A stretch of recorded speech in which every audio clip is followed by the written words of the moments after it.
And now, they tried everything. They tried the substitution. They brought Ray in. It didn't work.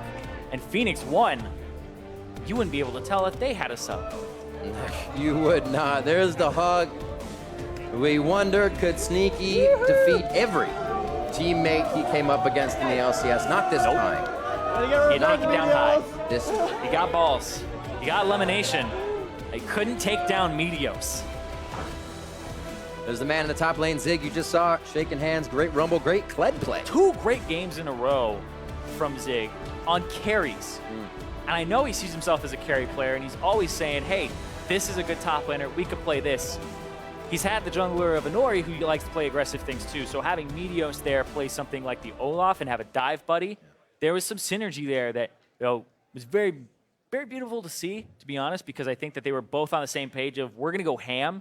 And if we lose, honestly, we lost because we had a substitution. If we win, we just took down the #1 team, right? The expectations for Phoenix 1 with a sub that they only got a week of scrims with are very low. So you have almost nothing to lose, and you can keep that underdog mentality. Yep. Oh, it's the #1 team if we lose to Cloud9. So honestly, Cloud9 dropping a set to a sub team is actually something that you go, okay, Cloud9, what are the issues? Right, that hurts on the mentality, and I was just about to say, this is the more flustered we've seen Cloud9. You saw Jensen in a lot of those pip cams where he was, kind of just that play, what happened there? And that's not really like, man, we are just playing terrible, but he doesn't seem like he's happy with the play himself there in those situations. Yeah, I don't know what was going on in his head, of course. Not going to speculate too much, but that seemed like METEOS was taking over the game in ways that you don't really expect somebody to do. It's like, why is the Olaf fighting him there? Why is he on that side? Jumping on a Rengar that's 2-0, 3-0, like just killed you, you should really just back off. Absolutely. By almost all metrics, but it was really METEOS knowing the limits of his champions. The guy says he's rusty, but that didn't look like a rusty performance from him. And whether or not it kind of affects you, you have to think Cloud9 put a lot of that focus on METEOS in the picks and bans, and he still comes out to, as you say, control the game. We're like, we'll put a lot of power and focus onto this guy. He won't be a problem. Well, you were wrong that game. And then it also helped Ryu because a lot of that focus was towards the mid lane after he went down in the jungle. So getting Ryu going on LeBlanc pick, we wondered, do you give up Rengar and Jhin for that LeBlanc pick? And it seemed to work for them. Yeah, just looking at picks and bans, it's like 3 power picks for Cloud9, all of which are pretty ban-worthy. I would say Jhin is one that you don't really ban as much as you ban in the second phase, but they still got it. And you look at the composition from Phoenix 1, and there really isn't anything in there that you would ban except LeBlanc. You're not going to ban Kled, Olaf, Ezreal, Nami. It's really just, I think that C9, in terms of pick ban, you just look at the champions and you go, okay, how'd they get these 3? Yeah. But Phoenix 1 played to their style, and they've done it a few times. They've done it, and I think that Fly is one of the coaches that will draft around his team pretty heavily and actually make it all come together. That's pretty great to do. Obviously, we keep saying with the sub, but to be like, hey, what champions do you play? We're going to try to fit that into this composition. Also looking at the side from Cloud9, the first time we see them do the swap and not come away with a success for Ray and Impact in the top lane, because we don't know the reason of that. This time, after their loss, they did sub in Ray. It's been for different reasons before, so there's no real concise reason. It looked like a bit of desperation because Impact had been playing so inconsistently in the last few days that, let's just stop that snowball of like emotions where he's just piling on his performances in his head and being like, I didn't play good that game, I got crushed by Zig, etc. Just bring Ray in, refresher. Maybe the team's morale is a little down. You have a new guy in there, maybe able to bring it up. But it was definitely the highest pressure situation that that Ray had been in.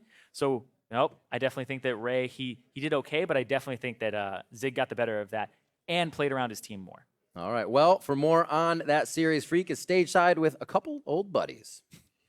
Thank you very much. Great cast today. I'm here with METEOS and Sneaky, of course. METEOS, I just got to ask, this is kind of unexpected, I got to imagine. You said you weren't really playing a lot of League coming into this, so how kind of surreal is it, first of all, just coming in out of almost nowhere and actually winning both your matches?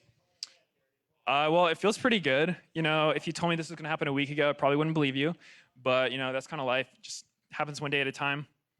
And but how about, against your old team, of course, you got Sneaky here to your right. You guys have been together for years, basically. Together. Hey, I mean, you guys are one of the closest friendships I've seen in League of Legends. You guys are great together in that general sense. So talk to me about sort of what it meant actually coming to the stage against your old team and against your 3-year-long former teammate. Well, I think for me, this situation was probably easier to be in than for Cloud9 because for me, I've got nothing to lose. Everyone knows I haven't really been playing that much League. I was kind of brought in last second. So for me, it was just a fun match against my friends, just see how they're doing, see how I'm doing. And yeah, Pretty well, turns out. It's kind of low pressure situation for me, so worked out. You did great. Now, Sneaky, I want to kind of hear your thoughts on it. Like, here's someone who's played with you forever. He knows exactly how you lane. He knows exactly how to gank you. What did that feel like? It was fun. I didn't feel like too much like extra pressure because I was playing against METEOS, but I knew that if I'd overextend, I would die for sure. He would capitalize. I came bot both games early, just for you. Yeah, exactly. Yeah, it was fun. Yeah, so then talk to me about sort of Cloud9 then kind of moving forward. Of course, METEOS, I think you're not really expected to play with P1 in 2 weeks. That's, I guess, up in the air, but the expectations, Nori comes back in, just you nodding, so I'm verifying that. So I want to talk then more about Cloud9, because that's sort of what you guys have in common, a lot of this. So Sneaky, start with you, because you're still on the roster. You're the last of the old guard C9. What's this team sort of feel like compared to all the C9s past, including the ones with METEOS? It's pretty comparable to last summer split with the way we're like playing, because that's like the form we've been in for a while, where we don't have high, and he was the main shot caller for us. So now we've kind of had to learn how to play on our own with like the 5-man shot calling thing, where all of us try to talk as much as we can and contribute. This last week, it's been pretty awkward. I think we probably needed these losses to keep moving forward, because our games kept getting more sloppy and sloppy. So it was really hard to play, and yeah, I think these 2 losses will kick us back into shape.